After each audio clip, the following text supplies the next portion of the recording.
Cápsula palamita número 16. El corazón y el logos. Tal vez esta cápsula les pueda parecer algo sorprendente. Veamos.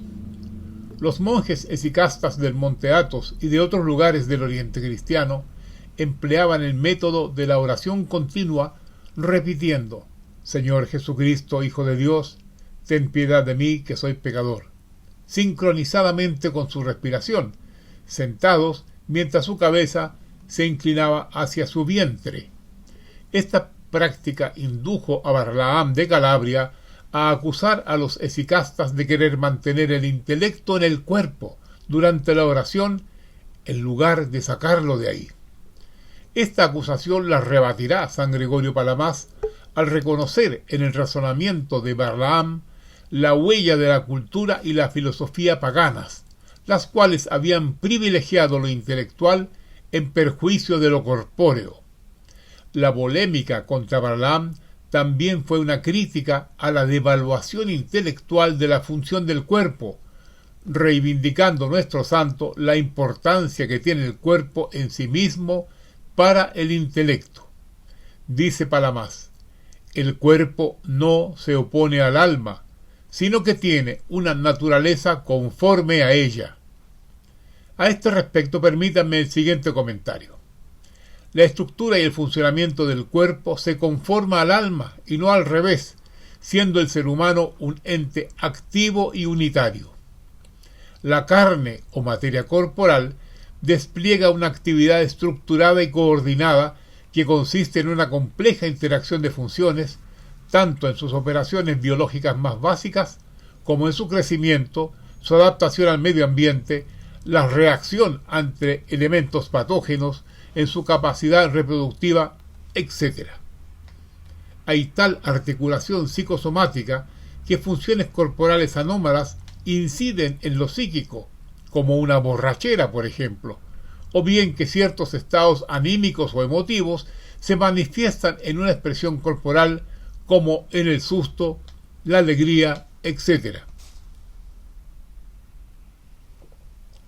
La estructura y el funcionamiento corporales están ligados y gobernados por el alma en una misteriosa relación energética del alma inmaterial con el cuerpo material. Podemos afirmar entonces que el cuerpo es sede para la actividad del alma, que su estructuración material es adecuada para la actividad inmaterial de su alma. Ahora bien, si la materia es sede para la energía del alma, tanto el cuerpo como el alma, es decir, la persona completa, es sede para las energías divinas increadas que nos llegan de Dios. Volvamos a San Gregorio Palamas. La tradición cristiana no se plegó a la moda de despreciar el cuerpo, sino a la exigencia de espiritualizarlo para protegerlo, porque la buena nueva cristiana habló de la resurrección de la carne mucho antes que de la inmortalidad del alma. Platón había abordado el tema de la inmortalidad del alma en su diálogo El Fedón. Sin embargo, para San Pablo, los muertos son dormidos que aguardan la resurrección. El origen de este desprecio del cuerpo se halla más en la filosofía pagana tardía que en el Nuevo Testamento, y Palamas acusa a esa tradición filosófica de devaluar una parte de la creación que en sí misma no solo no es malvada, sino que incluso estaba destinada a ser morada de Dios. Dice así: para aquellos que han elevado el intelecto a Dios y que han unido el alma al deseo divino, incluso su carne, transformada, disfruta de la comunión divina y se convierte a su vez en posesión y morada de Dios, no siendo un anfitrión hostil a Dios, ni deseando nada en contra del espíritu.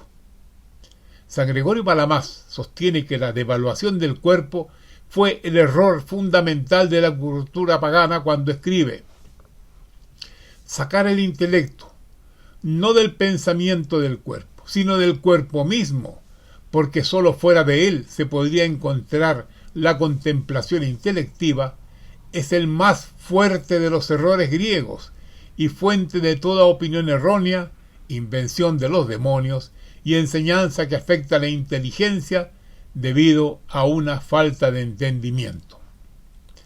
Además de defender la función del cuerpo en la práctica ascética, plantea nuestro santo un importante núcleo conceptual al poner de relieve las bases del pensamiento cristiano y hacer hincapié en que el alma y el cuerpo son realidades diferentes y distantes, pero al mismo tiempo necesariamente conectadas.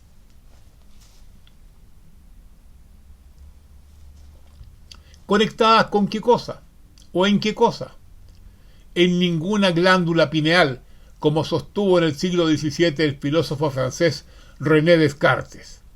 En cambio, Palamas escribe que todos sabemos con certeza que nuestra facultad racional no está dentro de nosotros como en un vaso, de hecho es incorpórea, ni fuera de nosotros, de hecho está conectada, sino que está en el corazón, que es su órgano.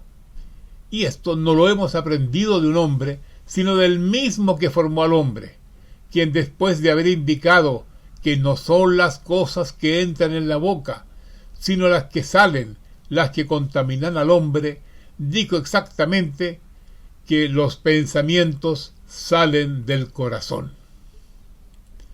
Podría pensarse que Cristo se refirió al corazón como nuestra conciencia, aunque para la tradición judía el alma estaba en la sangre y tal vez por eso mencionó el corazón. El corazón no es entendido solo como un órgano corpóreo. Creer eso haría caer el pensamiento de Palamas y toda la teología cristiana en una incongruencia propia de Descartes. Pero no se trata de eso, ya que Palamas subraya que la razón no es interna ni externa al cuerpo, sino que está conectada a él. Y afirma: nuestro corazón es la sede de la facultad racional y es el primer órgano carnal racional. Sarkikon organon logistikon. Tratemos de entender bien lo que significan estas palabras. El órgano es un instrumento necesario para actuar y también para pensar. No olvidemos que Aristóteles consideraba que la lógica era un órganon. El intelecto, precisamente porque es incorpóreo, no puede actuar en el mundo sin apoyarse en el cuerpo. Pero ¿cómo puede algo incorpóreo servirse de un cuerpo, de la carne, como órgano? Esto es posible porque existe el corazón como órgano logisticón, vale decir, como órgano racional. Lo que llamamos la razón no es otra cosa que la capacidad de hablar, legein, es decir, la capacidad de la palabra, del logos. Pero atención, el logos no es la palabra pronunciada, que en griego se dice rema, sino el principio de correspondencia, gracias al cual la verdad divina se manifiesta intelectivamente entre nosotros. Voy a repetir esto. El logos no es la palabra pronunciada, que en griego se dice rema, sino el principio de correspondencia, gracias al cual la verdad divina se manifiesta intelectivamente entre nosotros. Por eso el evangelista Juan identificó el Hijo de Dios con el logos. En este sentido, el corazón no es el músculo, sino la apertura del cuerpo al principio del cual proviene, al logos mismo. Y de este modo, el corazón es sede del logos. El corazón es el centro del ser racional y es el lugar de apertura al principio que lo trasciende y que a la vez lo determina como ser racional.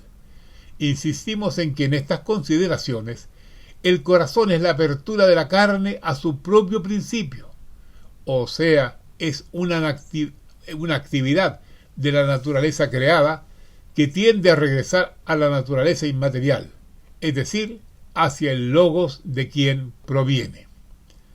Para finalizar, vamos a comentar un poco lo anterior.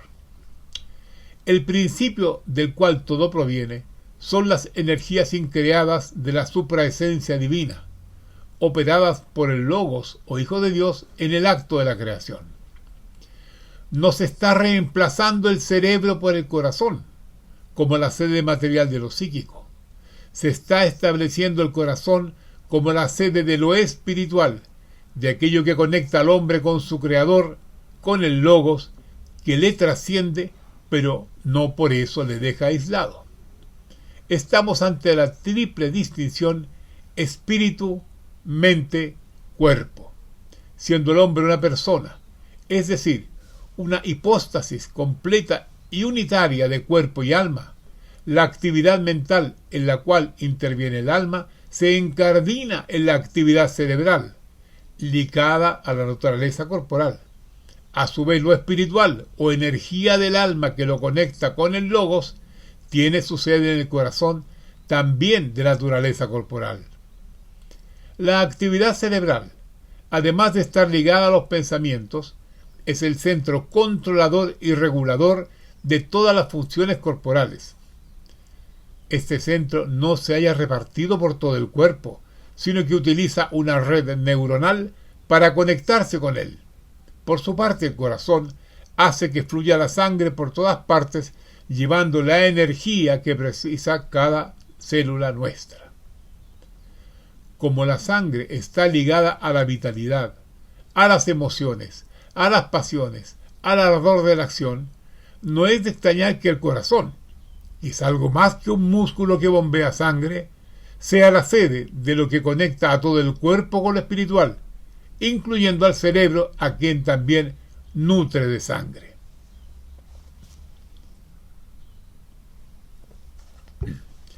Como a primera vista pudiera parecer extraño lo que estamos explicando, es oportuno y conveniente señalar que Rollin McCarthy, vicepresidente del Institute of Heart Math en California, ha realizado investigaciones científicas sobre la inteligencia del corazón desde el año 1991. Es una autoridad internacional en el estudio de la coherencia cardíaca y los efectos de las emociones positivas y negativas en la psicofisiología humana. Ha llevado innumerables investigaciones sobre los efectos de las emociones en la interacción corazón-cerebro y en el sistema inmunológico, así como sobre la variabilidad de la frecuencia cardíaca, la coherencia del ritmo cardíaco y el campo energético que emana del corazón. Este campo le permite de algún modo estar conectado sensiblemente a variaciones del campo magnético terrestre y de la presión atmosférica, entre otros factores externos, con anticipación a la actividad cerebral. Para finalizar, recordemos que lo espiritual no solo está referido a lo psíquico, sino a toda la persona. Si lo psíquico tiene que ver con el conocimiento de la verdad, con el saber acerca de la naturaleza que rodea al hombre, lo espiritual tiene que ver con la persona completa, con su cuerpo y su alma, con la bondad de su pensamiento, la corrección de sus acciones, la elevación de sus instintos básicos, la fecundidad de propósito de sus pasiones, etc. Nuestro Señor Jesucristo señaló al corazón como la sede desde donde salen los pensamientos del hombre para involucrar a la persona completa. En la divina liturgia, cuando el sacerdote proclama «Elevemos nuestros corazones», los fieles respondemos cantando «Los tenemos junto al Señor». Es el corazón quien nos conecta con el Creador. En la próxima cápsula, la número 17, nos referiremos a los actos intelectuales y a los actos corporales.